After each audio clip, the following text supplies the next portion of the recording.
Les actions de développement réalisées, au cours de son premier mandat, par le président Patrice Talon et qui métamorphosent le Bénin dans maints secteurs, ont pesé lourd dans la balance de sa réélection par K.O, à l'issue de l'élection présidentielle du 11 avril dernier.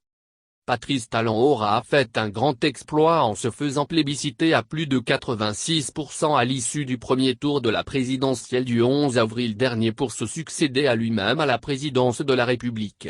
Cette victoire par un knockout, à l'analyse, sonne comme la prime aux efforts de développement réalisés par l'homme, lors de son premier mandat. Patrice Talon, en effet, a révélé le Bénin sur tous les plans. Ces réalisations se comptent dans tous les secteurs, notamment des infrastructures routières, de l'énergie, de l'eau potable, de l'assainissement, du cadre vie avec le projet asphaltage, de la lutte contre la corruption et l'impunité, de la bonne gouvernance, de la justice, du sport et de la culture, dans l'administration publique et autres. Elles font l'unanimité au niveau de la population qui salue la justesse de ces actions, les unes pertinentes que les autres. En 5 ans, le président Patrice Talon a montré que le Bénin peut être gouverné autrement. Il a mis en œuvre une autre façon de conduire avec rigueur et méthode les affaires de l'État, laquelle tranche avec toute la manière de faire de ses prédécesseurs. Le président de la République s'est montré vraiment audacieux dans la conduite de certaines de ses réformes de développement. L'homme dont on ne vendait pas cher la peau au départ a surpris agréablement plus d'un. Le bilan en moins de 5 ans en dit long sur la capacité de Patrice Talon à métamorphoser le Bénin qui vient de très loin.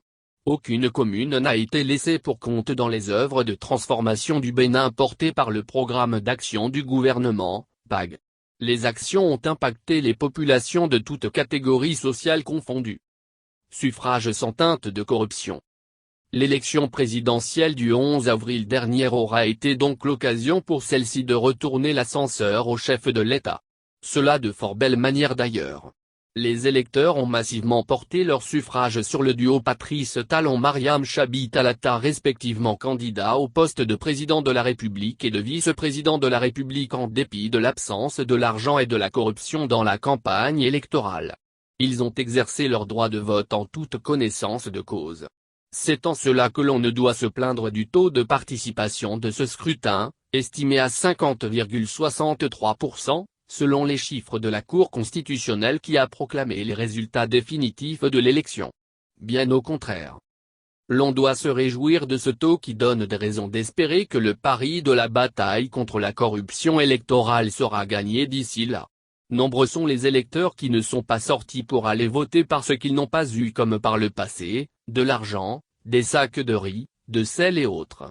Le vote massif en faveur du président Patrice Talon contre les deux autres duos de l'opposition, Alassane Soumanou Djimba Paul Ounokpe et Corentin Koé Irénée Agossa, est donc des suffrages clairs et sans teinte de corruption. Il devrait être considéré avant tout d'abord comme le retour de la pièce de monnaie des populations pour son bilan quinquennal élogieux, mais ensuite leur quitus de voir se poursuivre la dynamique en cours depuis avril 2016.